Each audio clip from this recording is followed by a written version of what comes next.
Buenos días. ¿Se oye? No sé si se oye. ¿No? ¿Sí? Bien. Buenos días a todos. En primer lugar, mi agradecimiento. Para mí es un honor estar hoy aquí y poder un poquito devolver la deuda que yo tengo con la familia dominicana. Yo tuve de profesor en EGB de religión al padre Juan Bosch, que hoy ya ha fallecido, y con 12 años me tiró de los ejercicios de confirmación, por rebelde. No sé si por su complejo de culpa o por su enorme ardor pastoral, volvió a buscarme días después. Y a partir de aquel diálogo me invitó en aquellos años a participar en el Centro Ecuménico de los Padres Dominicos, hoy Centro Padre Congar. Y con 12 años, allí iba yo los martes por la noche durante varios años y me sentaba en una esquina y leía, porque conservo todavía algún libro de Silebex subrayado por una niña de 12 años. Ahí empezó mi vocación a la teología, que yo debo a los dominicos. Después entré en la facultad de los Padres Dominicos y dicen los que me conocen, algunos que me quieren y otros que me quieren menos, que a los Padres Dominicos les debo mucho y se me nota.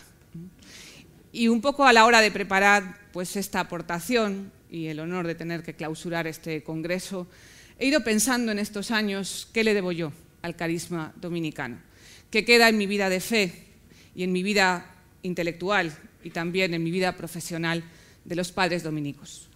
Y la memoria es como una especie de álbum de fotos, ¿no? Y cuando ya vas entrando un poco en edad y vas con esa añoranza repasando, ahora ya no porque son digitales, pero guardamos estos cajones de papel y uno va sacando los álbumes de fotos, quedan en mi memoria algunas personas especiales. Y para hoy he rescatado 4 cosas que yo creo que debo a los dominicos y que son parte de mi vida y que creo y veo presentes en las escuelas dominicanas, muchas de las vuestras que hemos visitado, no solamente yo, sino también mis compañeros.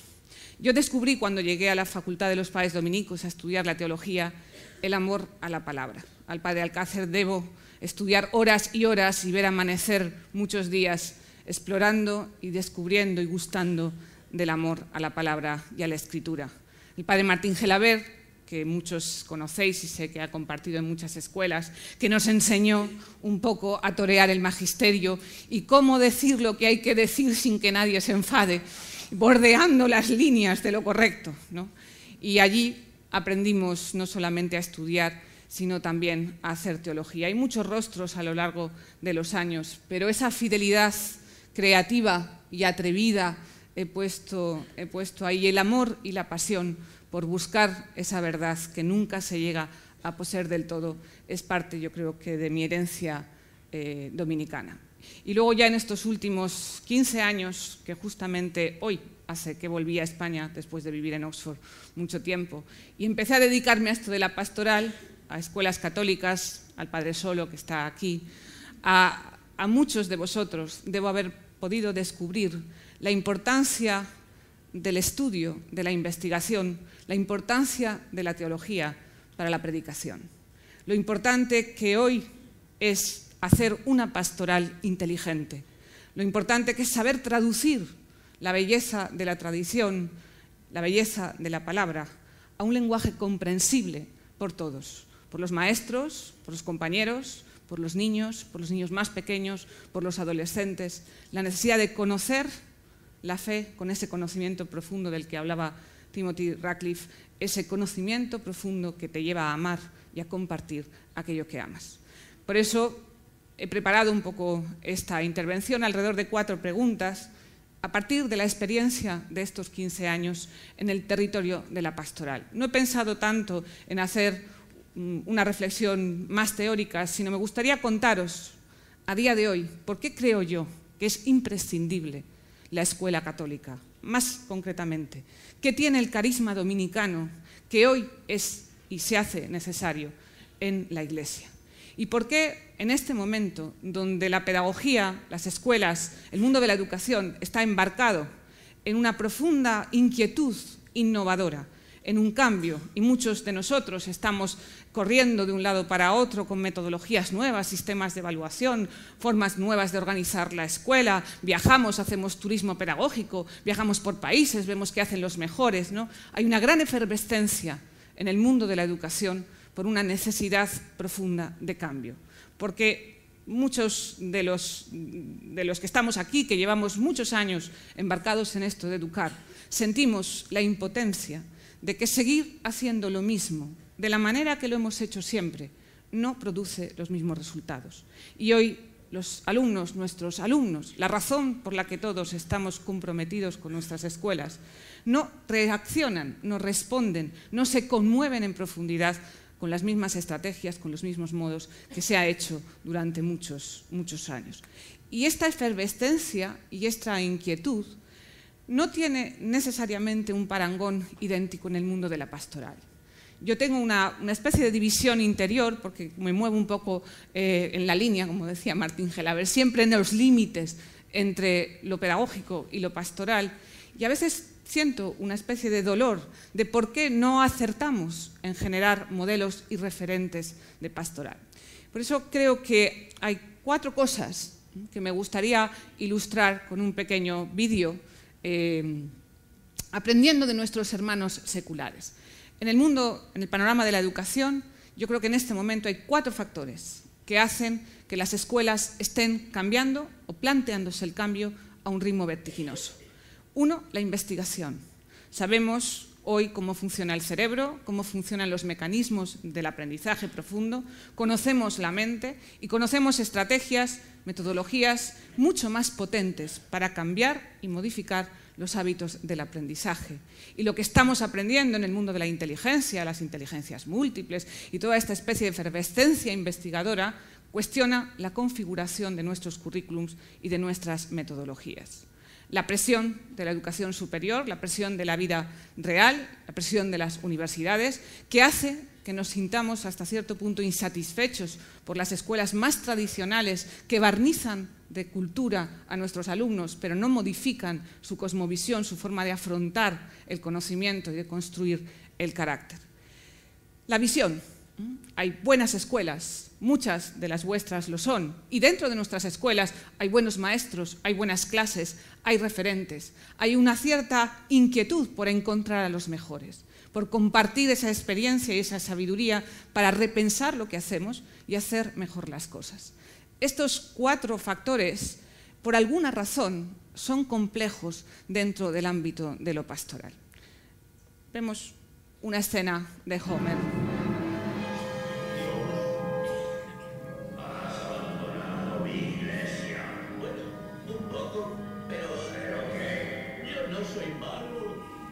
Muchísimo y quiero a mis hijos.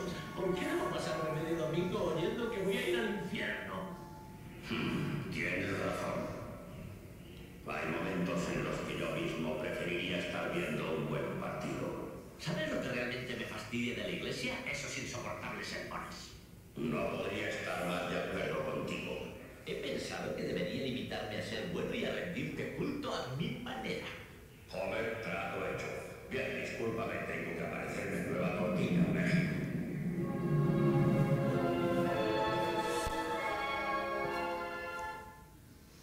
Bien, ¿no tenéis esta sensación de que en el fondo vamos moviéndonos a cuestionar uno de los principios teológicos fundamentales, aquello que estudiábamos antaño, de fuera de la Iglesia no hay salvación? Esto, primero, es políticamente incorrecto, segundo, no se lo cree nadie, y tercero, ni siquiera los que estamos dentro casi tenemos que pedir perdón porque hemos perdido la pasión por la necesidad de la experiencia eclesial de Jesús resucitado para encontrar la vida y encontrar la salvación. Yo creo que por 2 razones. La primera es porque nos cuesta mucho imaginar el futuro. Cuando empezamos a trabajar en innovación en las escuelas, lo primero que pensamos y que preguntamos es ¿cómo creéis que será el mundo del futuro? De dentro de 25 años, cuando los niños de infantil, que tienen ahora 3 años, 4 años, acaban de empezar, sean adultos y tengan que asumir el rol de llevar a cabo, de dirigir los asilos donde nos van a jubilar a nosotros. ¿Cómo será el mundo de estos niños dentro de 25 años? E imaginamos los desafíos tecnológicos, los desafíos culturales, los desafíos afectivos, incluso los desafíos éticos que afrontarán nuestros alumnos en el mundo del futuro. Y creamos estas imágenes del futuro para el que queremos que nuestras escuelas les preparen. ¿Cómo es el futuro de la Iglesia? ¿Cómo serán nuestras iglesias de dentro de 25 años? Yo esto lo he hecho mucho con muchos de vosotros en pastoral. ¿Estarán más llenas o más vacías? Contestar. ¿Habrá más gente en las iglesias o habrá menos gente en las iglesias? ¿Habrá más curas o menos curas? ¿Serán más viejos? ¿O ya se habrán muerto los viejos y los próximos ya se irán a Palma de Mallorca con el inserso? Ya no habrá catequistas, ni... ¿Irá la gente los domingos? ¿O ahora que ya abre el Corte Inglés reciclaremos al jueves por la noche? ¿Cómo será la iglesia del futuro? No sabemos. No hemos generado una visión de qué iglesia y cómo será en concreto. No hemos generado una narración compartida del futuro de una iglesia que para muchos de los agentes de pastoral, en el fondo y en lo profundo, no nos atrevemos a decir que creemos que se cae. Que se caen muchos de los presupuestos incuestionables sobre los que hemos basado nuestra pastoral. Nadie invita con pasión a apuntarse a algo que uno piensa que puede morirse. Y esa es la primera razón por la que yo creo que falta todavía valentía para afrontar nuevas formas de vivir la pastoral. Y la segunda es el miedo. Yo creo que hemos vivido unos años de mucho miedo a equivocarse, ¿no? Lo que decía antes Timothy Ratcliffe en la conferencia, esa urgencia a debatir como signo del cariño entre nosotros, entre aquellos que tienen responsabilidades pastorales o aquellos que tienen una preparación y una visión y ocupan lugares de responsabilidad eclesial. Hay miedo a pensar. Yo creo que hay que perder el miedo a equivocarse en el debate, a equivocarse un poco en buscar esas nuevas formas. Hay que perder el miedo eclesial a que te castiguen por decir lo que piensas o por equivocarte. Y si no vencemos el miedo, no encontraremos la valentía de generar esas formas nuevas que en el día a día concreto nos ayuden y nos animen en la transmisión de la fe. Y necesitamos vencer también esa especie de límites, ¿no? Esa especie de presión, muchas veces injustificada y muchas veces, como los ejemplos que escuchábamos en la primera parte, muchas veces que no se fundamentan más que en estereotipos que los medios de comunicación muchas veces refuerzan. Pero en el fondo, nuestros alumnos, cuando abandonan nuestras escuelas, cuando pasado el tiempo les preguntas qué imagen se llevan de lo que significa hoy ser cristiano, de lo que significa más aún ser católico, es una imagen triste y oscura. Cuento muchas veces que en Oxford, la primera vez que fui a dar clase, era un colegio grande, multicultural, y me presentó el director, empecé unas semanas tarde, y cuando me presentó en el aula de bachillerato, uno de los alumnos, él dijo, es una Roman Catholic, una católico romana. Y entonces uno de los alumnos le preguntó al otro, ¿y esos cuáles son? Y el otro, todo serio, dice, esos son los que creen en uno de Roma y no usan condones. Sí, pero esto es muy revelador, porque no creáis que la imagen que muchos de los alumnos que abandonan nuestras escuelas se llevan de un catolicismo que se cuenta a sí mismo tremendamente moralizado y tremendamente infantil intelectualmente a nivel de formación de conciencia. Necesitamos generar y atrevernos, tenemos el deber de ser inteligentes y hacer una transmisión de la fe inteligente y valiente. Esas dos razones hacen... se fue. Vaya. Bien, esas 4 factores que decía antes que ha ayudado al mundo de la pedagogía a hacer un avance, tienen un contrapunto en el mundo de lo pastoral. La velocidad del cambio necesita que también nos atrevamos a generar una narración de una iglesia de futuro que descanse en algunas prioridades y que sea generosa también y libre a la hora de evangelizar. La investigación que nos ha enseñado en el mundo de la pedagogía, de la psicología, de la sociología, en el mundo de las ciencias humanas, debe superarse en pastoral una cierta desconfianza a aquellos que todavía ven en todo ese mundo una amenaza secularizante a la pastoral. Necesitamos aprender de nuestros hermanos. Un buen ejemplo es todo el trabajo que estamos haciendo en muchas de las escuelas sobre la interioridad, la competencia espiritual, la inteligencia espiritual. Aquí está José Mari. Todo el trabajo que ha hecho Escuelas Católicas en este año de acercarnos a aprender aquello que nos ayuda hoy a hacer una transmisión diferente en una escuela distinta. La insatisfacción, esa tentación que tenemos a veces los de pastoral de conformarnos con la mediocridad. Quizá porque la pastoral del número, ¿no? Aquellas grandes celebraciones, ¿no? Yo ahora soy titular de un colegio pequeñito, ¿no?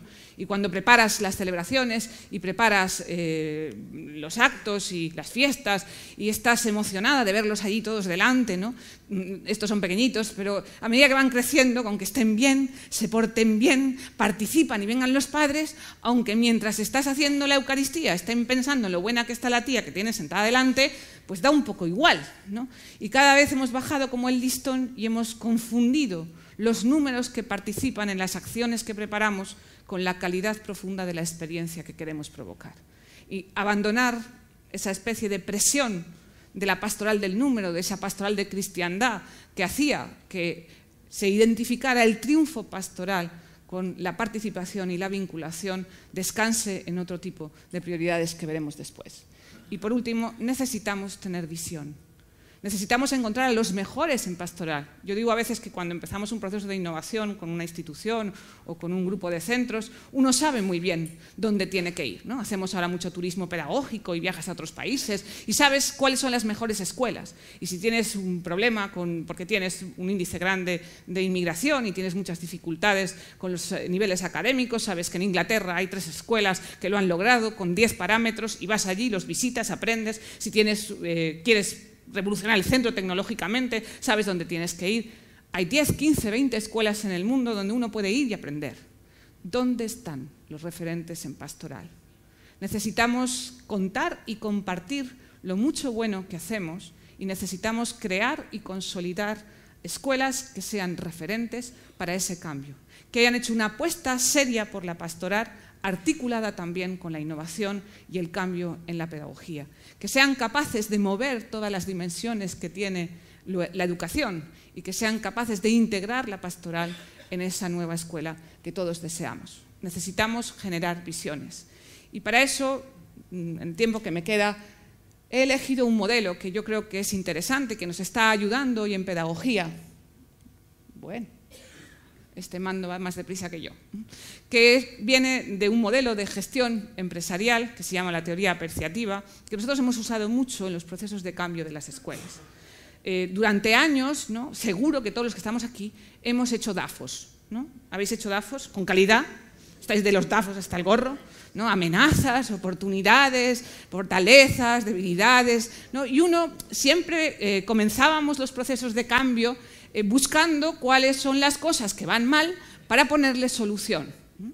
En educación se cambia al revés. No se programa analizando cómo estamos para ir poniendo los pasos hacia adelante. En educación, yo creo que primero hay que ver dónde quiero estar dentro de 10 años o dentro de 5 años, qué quiero imaginar, qué imagino, qué deseo que sea mi institución, ser capaz de verbalizar y de narrar ese relato, y después empezar a programar de delante hacia atrás. Si dentro de 5 años quiero que mis alumnos sean así, aprendan así, recen así, compartan así, dediquen su vida, eligen su proyecto vital de una manera determinada, ¿qué tengo yo que sembrar el año antes? Y el año antes, y el año antes, y entonces ¿por dónde tengo que empezar? Se programa del futuro hacia el presente, no del presente hacia el futuro. Esto lo han hecho muy bien aquellos teóricos que han ido dibujando un modelo de gestión del cambio en cualquier tipo de institución que trabaja con valor social. Y hablan de 4 pasos. Primer paso, descubrir lo que hacemos bien. En pastoral tenemos una tendencia al desánimo que a veces se nos apodera, ¿no? Sobre todo los responsables de pastoral, que los pobres no tienen recursos, no tienen horas y sirven para todo, ¿no? O sea, que hay que quedarse hasta las 7 de la tarde para preparar el cartel del congreso. Seguro que los de pastoral han estado aquí, ¿no? Los de este colegio están por aquí. Seguro que han estado aquí un montón de horas haciendo que hay que ir a comprar agua porque el ponente no tiene, pues el de pastoral siempre está dispuesto. Normalmente los de pastoral somos estupendos. Esto creo que normalmente somos los mejores, y más como está el patio, ¿no? A pastoral se suele nombrar a la gente excepcional. Y como es excepcionalmente disponible, es excepcionalmente explotada. Con lo cual, los de pastoral tienen un peligro de cansancio, pero además tienen una tentación de desánimo, quizá porque venimos de estos parámetros de identificar los éxitos con los números, ¿no? Aquella vieja frase que decía aquello de creer sin pertenecer, ¿no? Recordáis esa expresión que retrataba ya a finales de los años 90 la religiosidad juvenil. Creo en algo, ¿no? Decían los alumnos, creo en algo. Y esto te contestan hoy en día. Tú preguntas a vuestros alumnos de la ESO, no hace falta irse muy lejos, y te dicen que ellos creen en algo, ¿no? Entonces, bueno, pues esto se retrataba así, creer sin pertenecer. Yo digo a veces un poco perversamente que a los de pastoral nos preocupa más que pertenezcan que crean, ¿no? Y hemos hecho de la vinculación el centro de la evangelización. Y eso deja un cierto sentimiento de fracaso. Pero hacemos muchas cosas bien.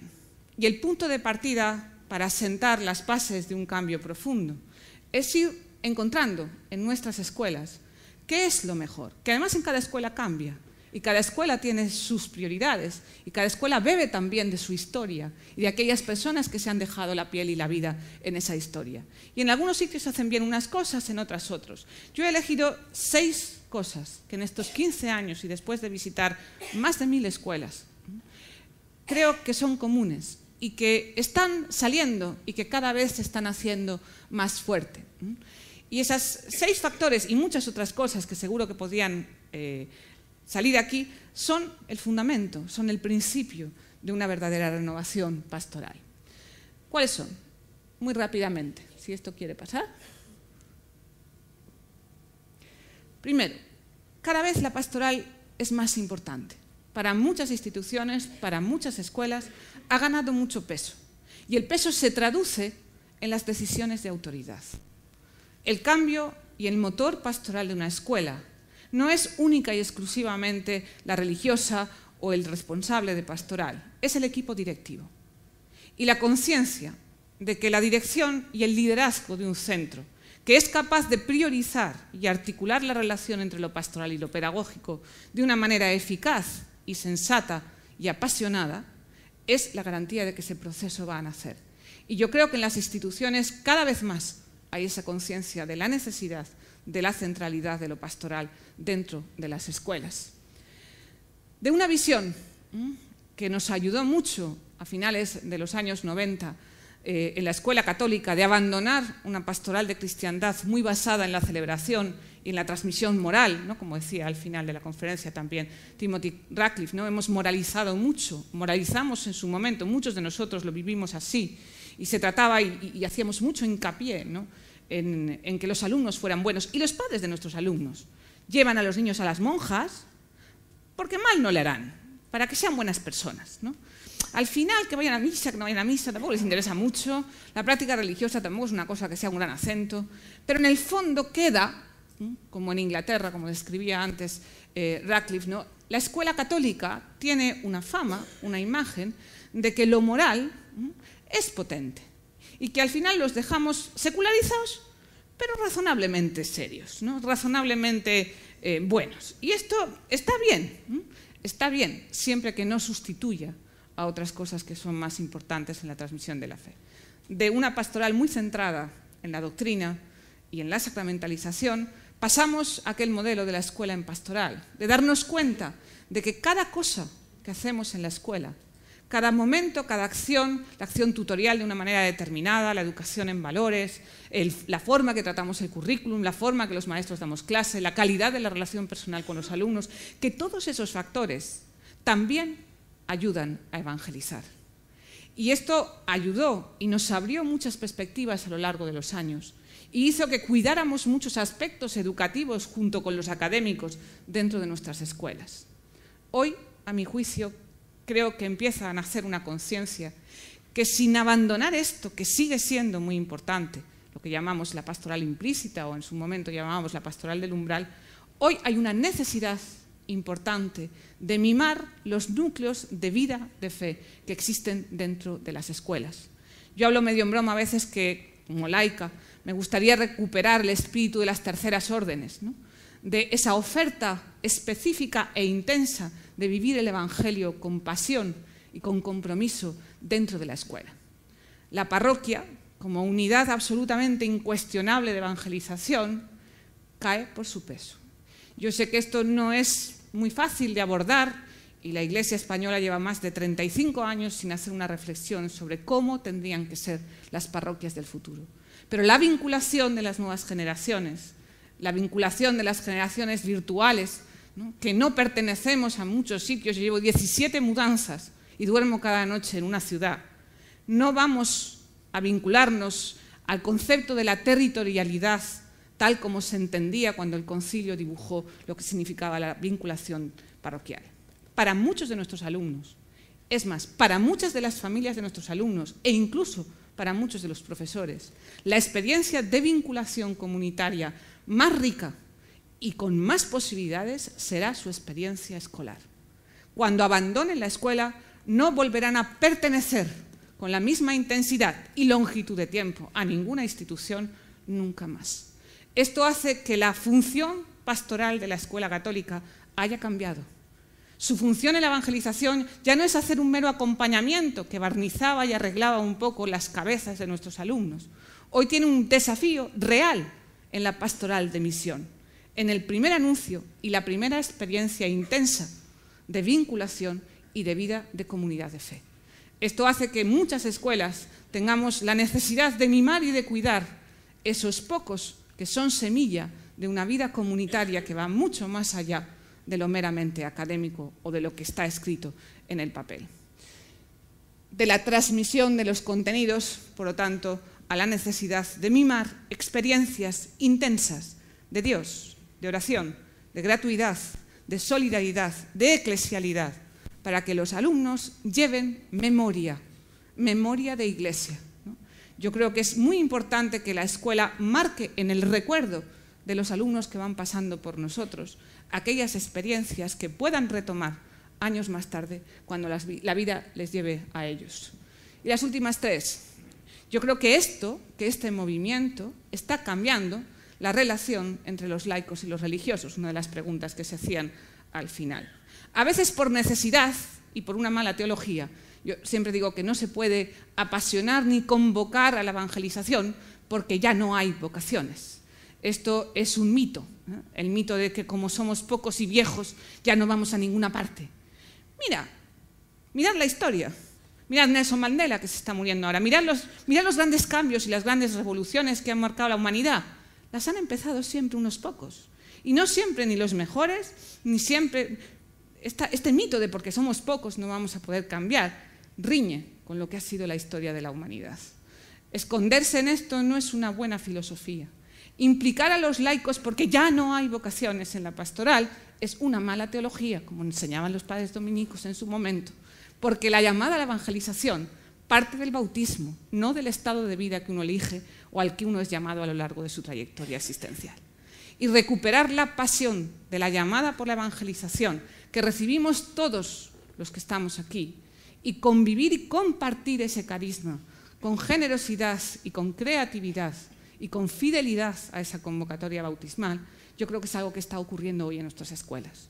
Ha cambiado en los últimos 10 años mucho la relación, la corresponsabilidad realmente retratada en la misión. Y esto es un signo enorme de esperanza. Por eso hay que dejar de llorar de si somos muchos o somos pocos. Yo siempre digo que la carencia de vocaciones es un don del Espíritu Santo a la Iglesia. Lo intentó por las buenas. Sí, Lumen Gentium, Vaticano II. El pueblo de Dios, ¿recordáis aquello de las bolitas de los libros de texto? La pirámide y las bolitas. Ahora era la Iglesia, nada. Christi Fidelis Laici, nada, ni caso. Y al final, como por las buenas no hacíamos caso, dijo, pues a ver si por las malas se enteran, ¿no? Entonces, yo creo que al final, esto nos lo enseñan los dominicos, hay que leer las amenazas como oportunidades, ¿no? Decían también los de calidad. Yo creo que hay una consecuencia importante de este cambio en cómo estamos realmente configurando la comunidad cristiana dentro de la escuela. Insisto, y esto es un signo de esperanza. Las dos últimas, la personalización, la importancia del acompañamiento individualizado para el cual tenemos que robar, ¿no?, a la amistad, que decía Radcliffe, ¿no?, encontrar momentos, espacios, modos, tiempos para esa relación personal que permita que hagamos un ACI pastoral a cada alumno, así me entendéis, ¿no? Cada alumno en este momento en una escuela necesita un ACI pastoral, porque su experiencia de fe no puede darse presupuesta. Y esto de la familia, esto es un mito. Quiero decir, esto es muy hermoso y muy bello, yo tengo 4 hijos y es todo genial. Todos se han confirmado y todos no quieren saber nada, son normales, no penséis, quiero decir, normales. Reniegan para ir a misa, les he tenido que sobornar para que vayan a los ejercicios o la convivencia de confirmar, normales. Muchas de las familias no transmiten la fe, pero esto ha sido, vamos, no creo que San Pablo en ninguna parte dijera que las mamás teníamos que rezar al pie de la cama para que los niños... No, quiero decir, la conciencia de la comunidad cristiana siempre ha sido que la responsabilidad de la evangelización reside en la vida comunitaria de la Iglesia, no en la familia. Y insisto en esto por estos tonos a veces de añoranza, un poco apocalíptica, ¿no?, de las familias que no educan y que no transmiten la fe. No, si las transmitieran y las educaran, no haría falta la escuela católica. Igual nos íbamos al paro. Con lo cual hay que pensar que hay que recuperar la intensidad del compromiso que tenemos como responsables en la transmisión. A veces, entenderme bien, y evidentemente hay muchas familias, hay algunas familias que ayudan y que se vinculan, pero uno no puede descansar en el pretexto de que esa responsabilidad la abandonan las familias. Yo creo que esa necesidad de situar en el centro, que va vinculada a la sexta premisa, nos hace darnos cuenta de que cada vez más necesitamos formación pastoral. No es suficiente tener buena voluntad, no es suficiente la fe del carbonero, aquel viejo mito, ¿no? Hoy necesitamos una fe inteligente. Es más, tenemos el deber de ser inteligentes para dar razón de nuestra esperanza, para dar razón de aquello que creemos, para dar una razón que sea compartida, que sea cuestionada y que sea disentida también por nuestros alumnos. Tenemos el deber también de asumir que el principio de autoridad en la transmisión de la fe hoy nos sirve en nuestras escuelas. Y por lo tanto eso hace y exige que los modelos de formación pastoral sean diferentes, que tengan otras claves, que tengan otras formas de organizar y que ocupen un lugar también central en nuestra experiencia. Bien, esto es lo que hay, esto es lo que está moviéndose, esto y muchas otras cosas. Ahora hay que soñar. Por eso he puesto un poco... ahora necesitaríamos ver cómo sería pastoralmente una escuela dominicana, ¿no? Yo siempre digo en broma que los conferenciantes hacemos largas introducciones. Cuando llega el momento de dar las soluciones, ya se acaba la conferencia, ¿no? Esto suele ocurrir. Hacemos muchos análisis sociológicos. Entonces, ya sabemos que estamos fatal, ¿eh? Entonces, ahora vamos a ver cómo podemos generar una utopía compartida. He puesto un pequeño vídeo, ¿no? Que todos seguro que conocéis.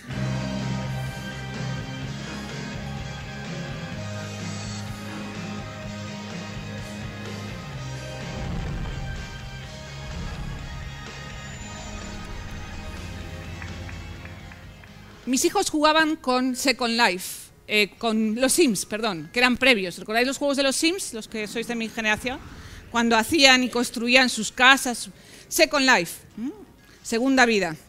35 millones de usuarios en este momento, donde uno puede hacer casi cualquier cosa.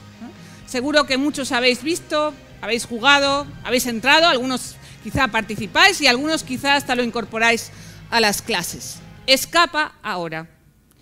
Uno de los desafíos mayores que tenemos es que las utopías en este momento son individuales. Es decir, la idea de felicidad con la que uno va construyendo su proyecto vital en la adolescencia y en la juventud es tremendamente individualista. Si no somos capaces de generar una utopía compartida que descanse en la búsqueda del reino, pero que tenga el discernimiento de traducirse a un lenguaje y a unas opciones concretas compartibles con aquellos que no creen o no piensan como nosotros, difícilmente podemos llevar a cabo nuestra tarea educativa y, por ende, nuestra tarea evangelizadora. Por eso necesitamos construir una utopía común, colectiva, compartida, comunitaria. Y eso es lo que yo creo que tiene que hacer hoy la escuela. Y para eso he ido poniendo algunas de las prioridades que yo creo que hay que mimar hoy en la pastoral escolar. La primera es la autonarración. ¿Cómo conseguimos que en los años de formación, en los años primeros del niño, aprendan a contarse la vida con la mirada de Dios? Aprendan a narrarse a ellos mismos, ¿no? Como si fuera Dios el que mirara la historia. Por un momento pensar, ¿qué opináis del rol que ha ejercido Grecia en toda la crisis económica internacional? ¿Alguien podría contestar? ¿Lo habéis pensado alguna vez? Si yo os preguntara la opinión, más o menos cada uno tendría que contestar algo así, ¿no? Si hubiera menos luz y estuviera por abajo, que es más mi estilo, sería más fácil. Muchas de las cosas que pensamos, que escuchamos, que intuimos, no las concretamos hasta que no las verbalizamos. Nos pasan muchas cosas, vivimos muchas experiencias, pero solo cuando las contamos a alguien, solo cuando alguien pregunta, ¿cuántos os sabéis la lista de los reyes godos? De 50 para abajo. ¿Alguien se la sabe? ¿Cuál de estos dos reyes es godo? ¿Luis XIV o Recaredo? Pero si no sabíais la lista de los reyes godos, ¿no? Ah, pero la teníais ahí abajo en la memoria, ¿no? Empolvada con las telarañas de los últimos estantes del cerebro. Solo cuando alguien preguntó, fuisteis capaces de rescatar. La construcción de la identidad se hace a partir de la autonarración. Y la autonarración depende del interlocutor. Y la escuela, como cualquier agente educador, tiene hoy una función fundamental de ser interlocutor en la génesis de la identidad de cada niño. Ayudarle a contar la vida, ayudarle a comprender la vida y ser capaz de ayudarle a mirar la vida, la suya personal y la de aquellos que le rodean y la del mundo que quiere ver, a la luz del Evangelio. Los procesos de autonarración son fundamentales en la transmisión de la fe. Espacios para la pastoral narrativa, espacios para descubrir el salto vital entre la Biblia, el texto, la palabra y el Evangelio, que se hace vida porque nos narra a nosotros mismos quiénes somos y quiénes queremos ser. La segunda, permaneced conmigo. Hay que estar. Yo sé que vamos de cabeza. Yo ya no sé ni dónde vivo, ni dónde estoy. Lo del mendicante debió ser que se me quedó bien, porque ya no sé dónde duermo cada día. Pero hay que estar. Hay que perder el tiempo con los alumnos. Hay que buscar espacios y tiempos no eficaces, donde uno pueda compartir y dar oportunidad para desarrollar la intimidad y la intensidad de las relaciones humanas que permiten ese encuentro, que permiten ese acompañamiento que lleva al niño a crecer y madurar humanamente y también espiritualmente. Hay que encontrar modos, espacios y tiempos reposados para la oración, para la iniciación al silencio y a la oración, que no se agota. Esto lo hacemos en las escuelas y en este momento yo creo que es una de las prioridades, ¿no? A veces, espero no meter la pata, pero a veces cuando uno llega a una escuela, ¿no? y ve y escucha por megafonía la oración de la mañana, con todo respeto si alguien la mantiene, claro, tú estás en un aula de cuarto de la ESO y suena una voz en off, mientras los mejores alumnos tienen el libro de lengua bajo la falda, porque tienen el control a continuación, y los peores ni os cuento dónde están. No podemos hacer la iniciación a la oración en unas estructuras que se hicieron y se consolidaron en unas realidades completamente distintas, tenían una función diferente, no era una iniciación a la experiencia de la oración, respondían al desafío de cómo rezamos todos juntos. Ahora el desafío es cómo rezamos solos, no cómo rezamos juntos. Y ese desafío requiere otros tiempos y otras maneras. Pero es prioritario, porque eso no se olvida. La inclinación natural, sobre todo en los primeros años de vida, en el despertar religioso, la inclinación vital que todavía hace que cuando vas a hacer un examen, o en mi caso a dar una conferencia, reces a Santa Rita, si es que tu abuela te lo enseñó, esa inclinación natural ante la dificultad, ante el peligro, ante la tristeza o ante el éxtasis de mirar hacia la trascendencia, se adquiere en la primera infancia con muchísima facilidad. Improvisarla después es mucho más costoso. Como a uno mismo. Necesitamos hoy aprender a que los alumnos se conozcan a sí mismos y se narren con realismo. Yo soy un poco crítica con esta especie de eclosión que hubo con la autoestima, ¿no? Que se quieran tanto, la autoestima. Los hemos hecho un soberbio asqueroso, entre que los papás se creen que son monísimos. No, esto pasa, ¿no? Que vienen los padres de los niños de infantil, mi niño es dulce, es cariñoso, es obediente. Y tú piensas, ¿me he equivocado de padres o de alumno? No podemos estar hablando del mismo, quiero decir. Los padres tendemos a estar ciegos porque siempre pensamos que nuestros hijos son estupendos. Un poco lo son, otro poco menos, pero cada vez estamos más ciegos. Claro, hemos quitado lo de la confesión, ¿no? Que yo entiendo que aquello era horrible. Yo, con las teresianas, que es mi otro lugar del corazón, ¿no? Hacíamos un examen de conciencia con 43 preguntas. Entonces, hombre, al final todas bien no las sacabas, ¿no? Ya tenías tu lista de pecados y mal que bien. Claro, esto estaba fatal. Muchas eran del sexo, que tampoco sabías muy bien qué significaban, pero bueno, quiero decir, esto era muy complicado. Pero hemos retirado todo esto y resultó que tenemos que encontrar una manera secular de afrontar la propia debilidad y de ser asertivos no solo con nuestras fortalezas, sino también con nuestras dificultades. Porque si no creamos una tensión hacia la perfección, que es la secularización de la llamada a la santidad, difícilmente podemos crear en nuestros alumnos esta necesidad de ser mejor, que lleva a saltarse los límites de lo esperado. Y eso necesitamos recuperarlo en la transmisión de la fe, con una forma diferente de entender el concepto de pecado, o el concepto de reconciliación, o el concepto de celebración de quiénes somos y a dónde estamos llamados a ser. La 5. Hay que aprender a celebrar. Nuestros alumnos se aburren. Su grave problema existencial es el aburrimiento, sobre todo cuando no van las máquinas, ¿no? ¿Habéis probado alguna vez? Yo siempre cuento, en mi casa cuando me enfado mucho cojo los cables. Entonces, ahora ya tengo que quitar la matriz de la wifi. Entonces, porque les devuelva los cables, hacen cualquier cosa. Entonces, cualquier cosa, ¿no? Ahora es el día de los móviles, o sea, estamos comiendo, ¿no? Y están con los WhatsApps. Entonces, ting, ting, ting. Entonces, están prohibidos. Entonces, hemos hecho la cocina zonas sin wifi, zonas sin... Entonces, están nerviosos, ¿no? Tú ves que va acabando el postre y ya no quieren postre. Yo lo entiendo, pero es que esto en la guerra y en el amor todo está permitido. Se muere la conversación, ¿no? Hay una necesidad de aprender a celebrar.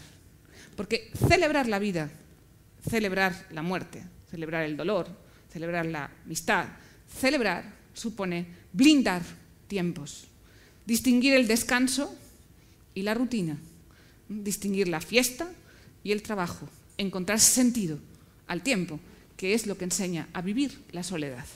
Y esto es urgente. Y es aquello que nos permite disfrutar después de las bases de una liturgia renovada. La moral, ¿qué vamos a decir de la moral? Esto lo aprendí con el padre Antonio Sánchez, que murió estando yo todavía estudiando, y que me marcó, porque me enseñó que la moral es el fruto de la fe, no la premisa, como yo había vivido y como muchos hemos vivido en la transmisión de la fe. No hay que ser buenos para creer, somos buenos porque creemos. Y si no hacemos que nuestros alumnos descubran el placer y el disfrute de la vida buena, difícilmente la ansiarán cuando su vida sea mucho más compleja y otras cosas perturben sus deseos de felicidad. Hay que hablar de Jesús, sobre todo cuando se puede, porque luego ya no se puede. Yo he trabajado muchos años, desde las primeras JPs, en el 2003, que ya hablaba de la inteligencia espiritual, y me fui a Harvard a ver esto de la inteligencia espiritual, cómo los hacemos llegar al punto zen y contemplar y tener orgasmos espirituales seculares. Y es fácil. Yo me juego con cualquiera, que cualquier grupo de adolescentes o de jóvenes, en cualquier momento los puedo llevar a ese punto y a ese clímax. Ahora bien, dar el salto a hablar de Jesús de Nazaret, eso ya es mucho más complicado. Y hoy nos faltan lenguajes y modos de hablar de Jesús. Y por eso, mientras se puede, hay que hacerlo, mucho y bien. Y el marco que llevan los niños, el marco, la visión de lo que significa la salvación, se adquiere en la infancia. Por eso hay que cuidar y mimar mucho cómo se transmite, cómo se dan las clases de religión, cómo se habla de Jesús de Nazaret, qué conocimiento se llevan nuestros alumnos y cómo se tamiza ese conocimiento. ¿Cómo sabrán que son los discípulos? Esta obsesión, ¿no?, por la uniformidad, esta especie de tentación que tienen algunos de confundir la comunión con la uniformidad, esto es muy peligroso, ¿eh? Yo creo en la biodiversidad eclesial y hay que encontrar modos de pertenecer a la Iglesia diferencialmente, de muchas maneras, ¿no? Y hay espacio un poco para todos. Y como decía Martín Gelabert, creer en la Iglesia no significa creer como la Iglesia, sino creer con la Iglesia. Y eso da, dentro de un orden, da un cierto margen que hemos aprendido con los dominicos, un cierto margen de flexibilidad cuando uno se mueve en territorios peligrosos. Pero hoy hay que incluir, no excluir. Y eso necesitamos aprenderlo dentro de la escuela.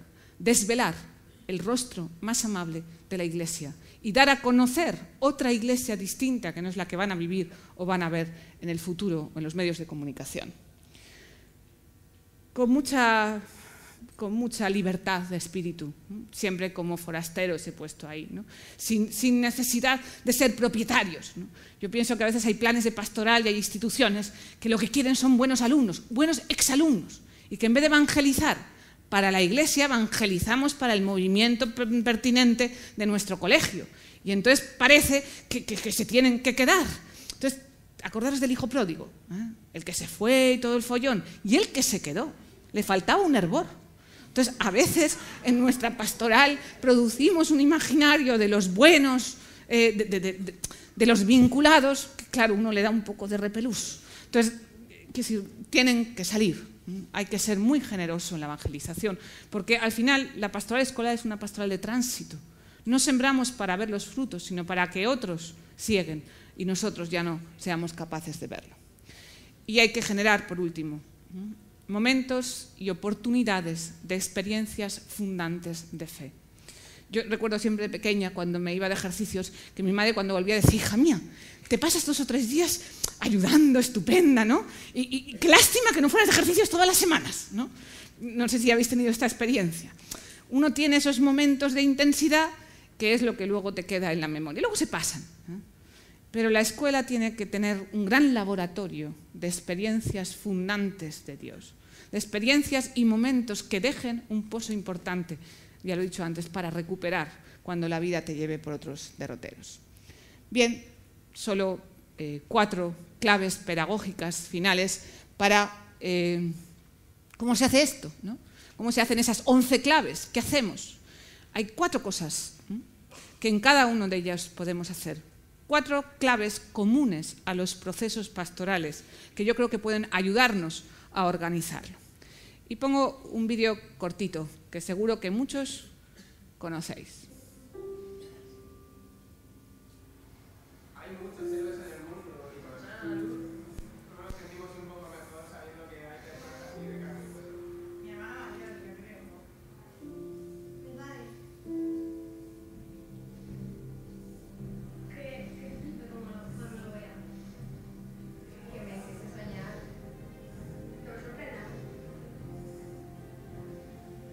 Sensación, La lucha final. expresiones increíbles, Peleas algunas. policotes. Salvarnos a todos de lo que está pasando.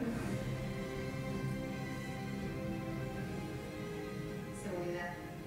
Superación. Esperanza.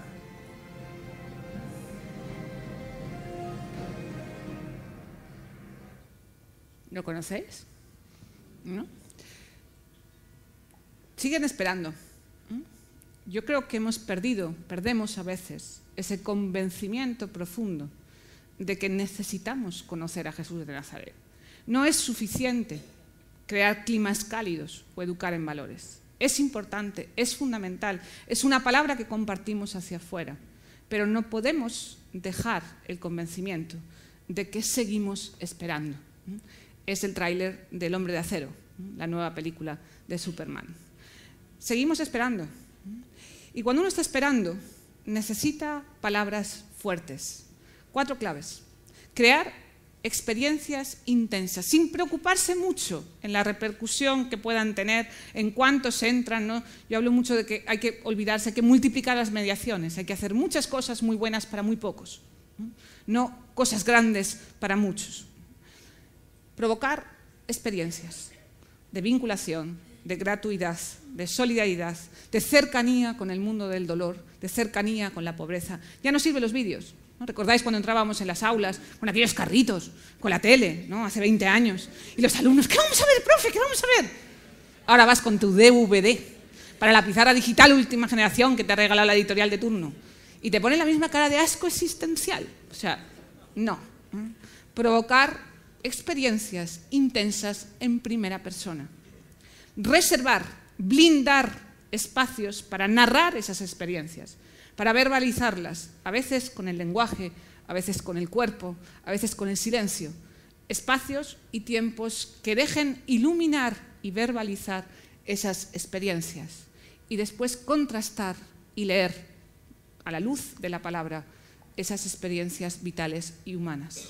Y al final, cuidar y dar oportunidades para cambiar los comportamientos, crear espacios donde uno pueda aprender el orgullo del bien, lo que significa el placer de poder dar a los demás algo que es tuyo. Tenemos que lograr, mientras crecen y maduran, que disfruten, que encuentren, que admiren, que ansíen la vida buena, para que siempre esa insatisfacción vital quede dentro y nunca se colmen con la mediocridad de otras ofertas de sentido. Bien, y termino con otro vídeo que es de un anuncio. No sé si recordaréis el Renault Scenic, un coche que ha fracasado para Renault. Esta es la última campaña.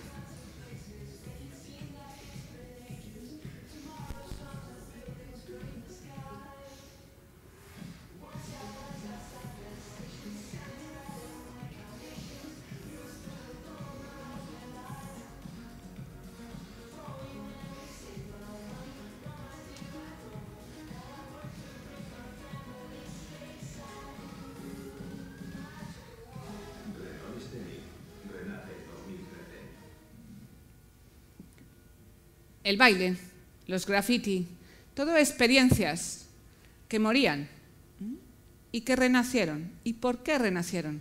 Como los museos, porque dejaron de ser propiedad de las élites. El Evangelio no es propiedad de nadie. La Iglesia no es propiedad de nadie. Ni siquiera el carisma dominicano es propiedad de nadie. Es un don para todos y hay que ser generosos. Yo digo muchas veces que Jesús predicaba el Evangelio a multitudes y solo 12 fueron a comulgar y uno salió rana. O sea que pastoralmente tampoco el hombre, ¿no? Pero el Evangelio fructifica en la vida de muchos, de muchas maneras, aunque muchas veces no lo sepan.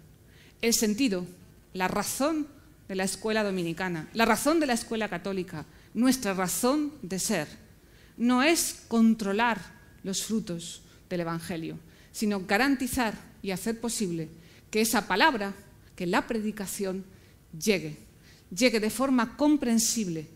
Quizá en unos pocos produzca la vinculación, en muchos producirá la salvación y seguro que nosotros no lo sabemos.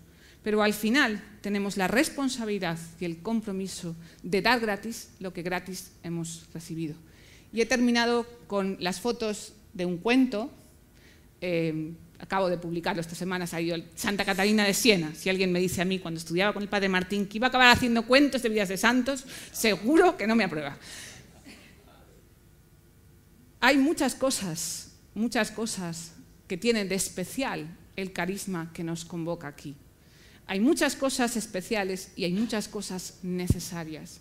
Y muchas personas a lo largo de la historia han sido capaces de dar luz, discernimiento, sabiduría y pasión a partir de ese carisma. Espero que nuestra tarea, que nuestra misión, cada una de vosotros y en muchos colegios en Venezuela, que he saludado a gente aquí, en Oviedo, en muchos de los centros en los que he compartido y he aprendido y he disfrutado de esa pasión. Espero que podamos seguir adelante, porque somos necesarios, más somos imprescindibles y al final somos convocados a hablar y compartir de aquello que a nosotros nos ha hecho profundamente felices. Gracias.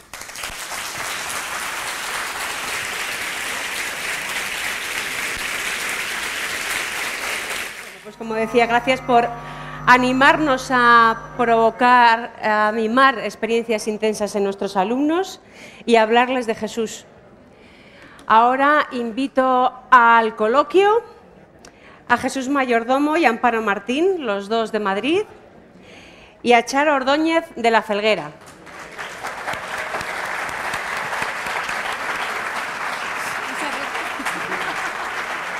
Uf, Carmen. Adelante, por favor.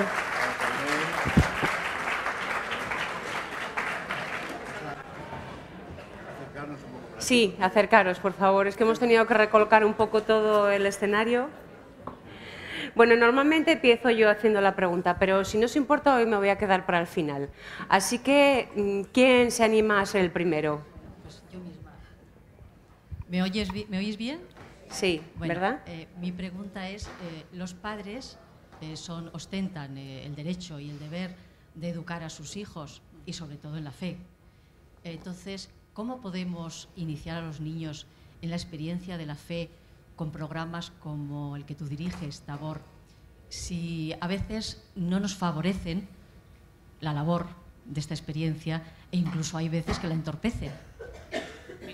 Yo creo, a ver, he hecho las afirmaciones también un poco provocativas porque supongo que es el papel de estas conferencias, dejar en la cabeza. Luego habría muchas cosas que matizar. Ciertamente los padres tienen el derecho y el deber de educar y de educar en la fe, pero lo cierto es que no lo hacemos, no se hacen en todos los casos, ¿no? Quizá sería largo, pero así telegráficamente. Yo no creo que la escuela católica hoy sea católica porque los alumnos lo sean. Creo que hoy hay un porcentaje muy grande de alumnos en nuestras escuelas que supera crecidamente el 50%, que no son católicos.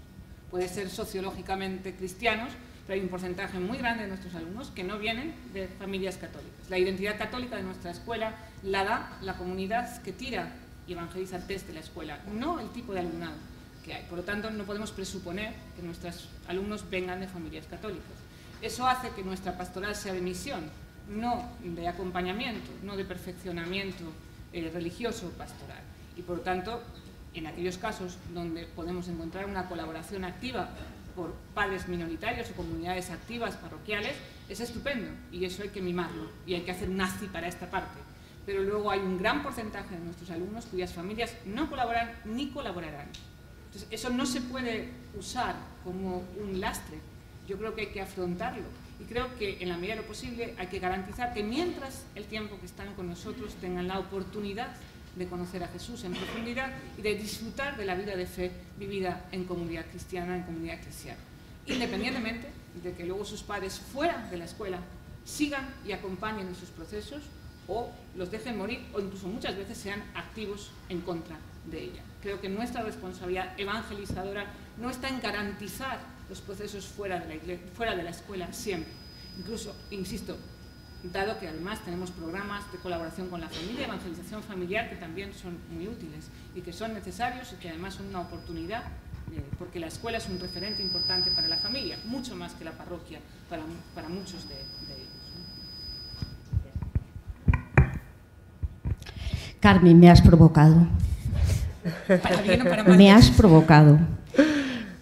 He vivido estos días como esas experiencias fundantes que al principio pues no tenía mucha gana de venir al Congreso, esa es la verdad, porque estábamos cansados, porque terminábamos el curso agotados, pero ha sido una experiencia para mí muy importante, con la que he compartido con muchos de los que están aquí o con algunos de los que están aquí. Yo te preguntaría, yo llevo también unos cuantos años en pastoral y yo digo, muy malo debemos de estar haciendo. Y a veces uno siente también el cansancio, el desánimo, pero vive la pasión. Yo vivo apasionada en ese Jesús, y me gustaría que mis alumnos, con los que comparto ese camino del saber, del conocer, del mirar, del respirar, me gustaría que ellos también pudiesen descubrir lo que yo he descubierto en ese Jesús de Nazaret, en ese amigo interior, ese amigo que siempre está esperando a que le pongamos en nuestro chat o que le enviemos una invitación para que nos suma en todo este mundo de las redes. Entonces me gustaría saber cómo poder provocar, como tú has provocado hoy en mí, esa experiencia, ese encuentro con ese Jesús que nos transforma la vida y que nos hace felices. Bueno, ojalá tuviéramos la receta, ¿no? Voy a decir dos cosas. Una, por la motivación de venir al Congreso, que tú no la tenías. No se oye a ninguno, a ver, parece, sí, ¿no? Sí. Decía que voy a decir dos cosas. Una, por la motivación, que decías que no tenías mucha venida al Congreso, yo menos. A ver, quiero decir, llevo fuera de casa desde hace 8 días y no volveré hasta el martes que viene. Quiero decir, si realmente yo estaba cansada y, en fin, entre los nervios, no importa si yo venía motivada o me hubiera dado la vuelta tan tranquilamente. Hombre, lo de Timothy Radcliffe y eso me ponía un poco, pero no importa si venías motivada o si vosotros veníais motivados o medio obligados porque la titular, si no os pone una espada, y, en fin, tampoco están las cosas para arriesgar. No importa por qué vinisteis. Lo que importa es si lo que ha ocurrido aquí estos 3 días ha hecho que os olvidéis de la razón por la que vinisteis. Esto ocurre igual con nuestros alumnos. Hemos perdido mucho tiempo con la motivación. No importa si están motivados para ir a la celebración o si están motivados para dar clase de religión sobre las reducciones paraguayas del siglo XVI, contenido curricular número 17 de cuarto de la ESO. No importa si están motivados o no. Lo que importa es que a los 5 minutos de que entréis en un aula con ellos se olviden. Y en ese sentido, yo creo que hay que desconectar un poco de tanta vuelta y vuelta a sus motivaciones, porque no les interesa la pastoral ni las matemáticas. O sea, no les el diálogo fe-cultura, pues no tienen ni fe ni cultura. O sea, quiero decir que tampoco aquí hay que dramatizar. O sea, tampoco es que estén motivados para otras cosas. Yo creo que el acento hoy está en lo que ocurre dentro. ¿Qué pasa cuando cruzan ese umbral? ¿Qué pasa los primeros 5 minutos para que logres que olviden por qué están allí y qué esperaban? Y mimar cada espacio, cada tiempo, los recursos, y yo creo que lo hacemos, y lo hacemos mucho. Y eso va dejando una huella. Y no hay que ser de, a ver, ¿cómo os habéis sentido? Esto es muy de los de pastoral. Preparas una celebración, tal, y ya cuando sales esperas que vengan a decirte, ¿no? O sea, ¿qué tal? Y claro, la presión de grupos, sobre todo con los adolescentes, esto lo puedes hacer en infantil, porque te adoran, y vienen y te besan, y claro, ¡qué bien, profe! ¿Cuándo otra vez? Los adolescentes te miran con cara de asco porque como se les note mínimamente que les gustó, los machacan. Entonces, no preguntes nada. Hay que sembrar con generosidad y eso implica no caer en esa necesidad de palpar los resultados inmediatos. Yo creo que esto en pastoral nos ha hecho daño, quizá porque la situación no es fácil. Por eso hablo al principio y la primera premisa de las decisiones de autoridad y de la puesta en los centros a cuidar y a reafirmar y a apoyar y dar relevancia en los claustros a las personas y a los agentes activos de pastoral. Yo quiero hacerte una pregunta sobre los profesores. Porque todos tenemos la seguridad o por lo menos el conocimiento teórico, de que todo profesor es también siempre un educador. Y digo todos, o sea, porque a veces da la impresión también de que las charlas estas o estas cosas es solo para los de pastoral. Y hablamos de todos los profesores, de todo el claustro, de toda la comunidad educativa, de los profesores, ¿no? Un profesor es siempre un educador, porque además es que da igual la edad de los alumnos, de dónde vengan, da igual qué asignaturas imparte, siempre estamos educando, ¿no? Dentro y fuera del aula. Y esto plantea un desafío muy grande, que es el desafío de desarrollar la propia competencia espiritual, podríamos decir, ¿no? Uno educa desde lo que es. Siempre transmite lo que es. ¿Cuáles serían las claves para ser? ¿Cuáles serían las claves que nos forman o que nos capacitan, nos hacen competentes espiritualmente. Esto ya es otra conferencia, ¿no? Pero bueno, a ver, voy a decir 10 minutos. un flash rápido. Los británicos, que han secularizado su sistema educativo, era un país confesional y ha dejado de serlo, han mantenido el nombre de pastoral system, la estructura pastoral, a toda la estructura de la acción tutorial, más la orientación, y no la parte religiosa, que la han sacado del sistema pastoral. Pongo esto como ejemplo porque, y lo he dicho de alguna manera en la conferencia, todo profesor es educador y todo profesor tiene un compromiso de educar y todo profesor tiene un compromiso de educar bien.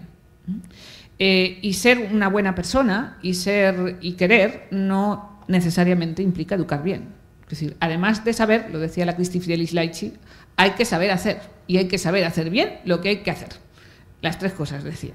Entonces, no podemos presuponer que un educador, porque es buena persona o porque es practicante, educa bien. Esto creo que es un mito que también hay que desmontar. Entonces, la buena voluntad, como la fe del carbonero, no hace hoy buenos profesionales de la educación. Por lo tanto, un buen profesor debe estudiar, debe aprender, debe formarse bien para educar bien.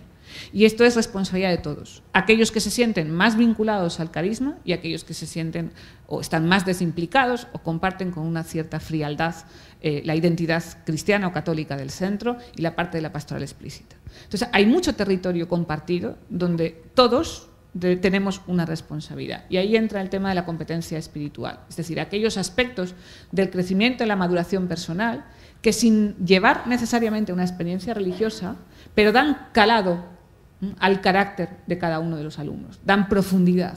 Eso es lo que llamamos la competencia espiritual, que tiene, yo creo que tiene 5 rasgos fundamentales.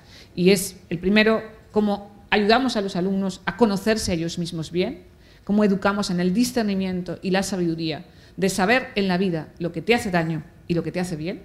Esto es fundamental. Y saber narrarte a ti mismo con un cierto realismo, tener la humildad suficiente para reconocer lo que no haces bien y la tensión que decía en la conferencia para ser mejor. Hay que entrenar a los alumnos necesariamente a disfrutar del silencio interior, a ser capaz de estar con uno mismo, de ser capaz de romper el tiempo y encontrar los descansos, de contemplar, de no pensar que el ombligo es el centro del universo y esa necesidad de contemplación secular es una parte también importante que compartimos todos. Hay que educar en valores, vamos a llamarle de todas las maneras que queramos, entrenar el carácter, educar las virtudes, ser capaces de enseñar a nuestros alumnos a priorizar lo que es importante en la vida y lo que es accesorio. Y cuáles son aquellas cosas por las que uno, al final, es capaz de dar la vida y que colorean y tamizan la forma en que entendemos el mundo y la realidad. Hay que lograr que nuestros alumnos tengan un sistema de creencias fuerte, que no tengan fe, no los hace más libres, los hace más crédulos y más manipulables. Y tenemos generaciones cada vez más débiles intelectualmente y hay que amueblar las cabezas, con o sin evangelio, pero hay que amueblarlas bien. Y por último, hay una parte, todo el tema de la educación emocional, del mundo de los sentimientos, que pasa fundamentalmente por la radicalidad en los compromisos éticos y el sentimiento de vinculación y de pertenencia al grupo. Esas claves, que yo, entre otras, que creo que son fundamentales, pertenecen a la espiritualidad secular de un buen proceso educativo.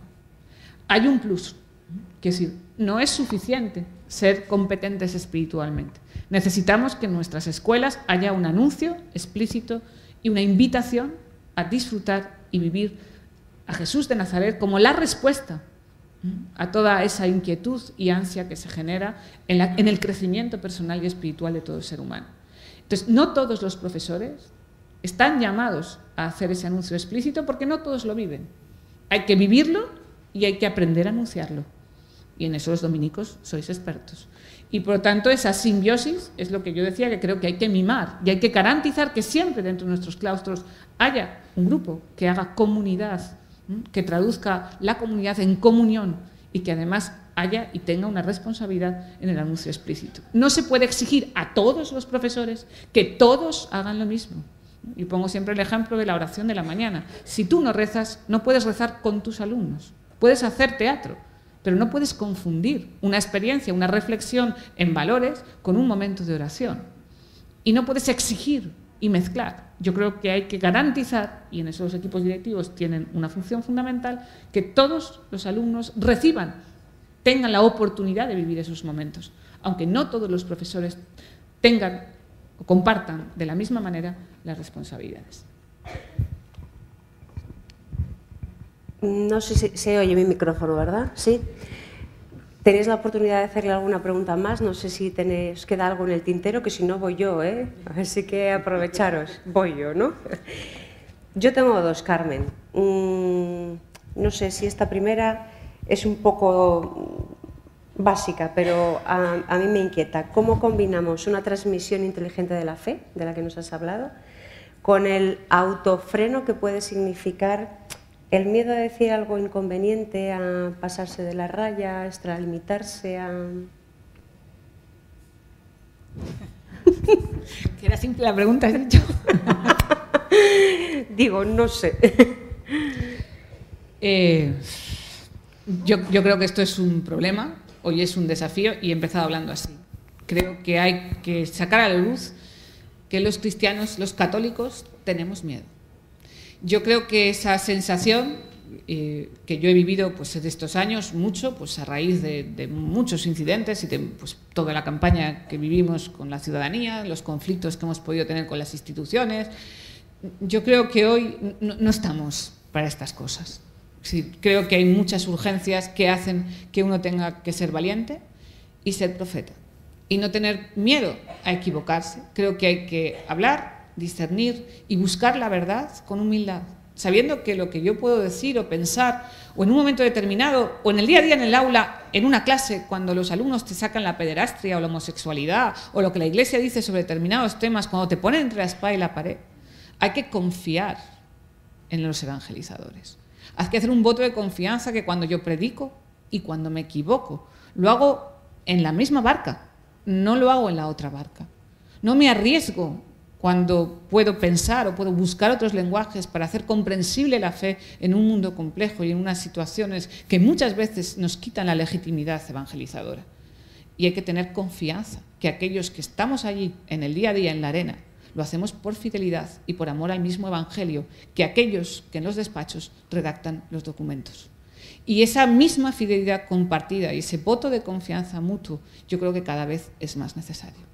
Y hay que dejarse también de maniqueísmos, de los de arriba, los de abajo, la jerarquía, los de dentro, los de fuera. Eso exige espacios para narrar, para compartir, una formación recia y, en el caso de las escuelas, un apoyo cerrado de la dirección y de la titularidad a aquellos que tienen especialmente responsabilidades explícitas en la evangelización, como los responsables de pastoral o los profesores de religión. Y muchas veces uno juega en esa línea divisoria sinuosa. Pueden leer a Martín Gelabert. Entonces, quiero decir, uno juega y traduce el dogma por fidelidad, no por rebeldía. Y eso hay que aprender a vivirlo como comunión y no como amenaza a la eclesialidad. Muchas gracias. Bueno.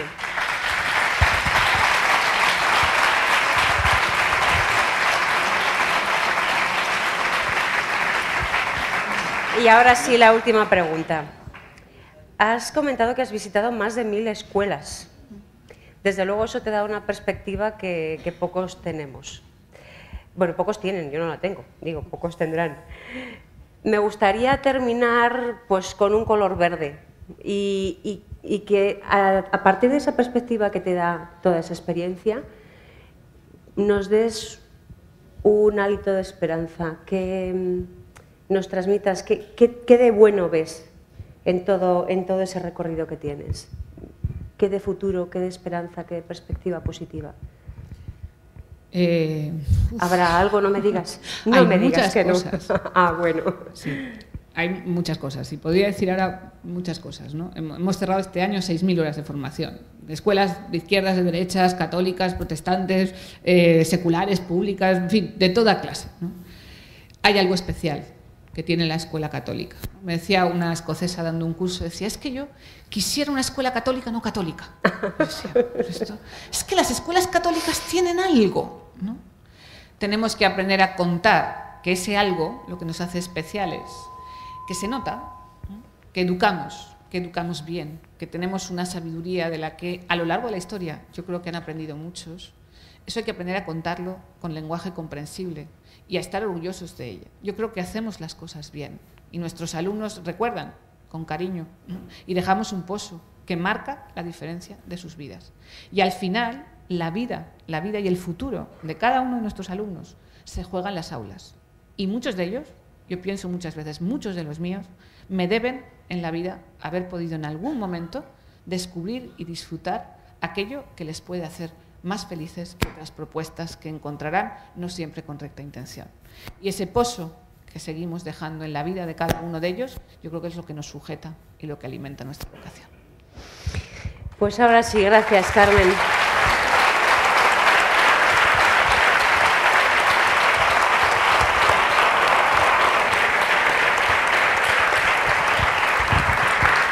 Pues muchas gracias a Amparo, a Jesús y a Charo y por supuesto gracias a Carmen por habernos dejado este pozo de esperanza y de optimismo.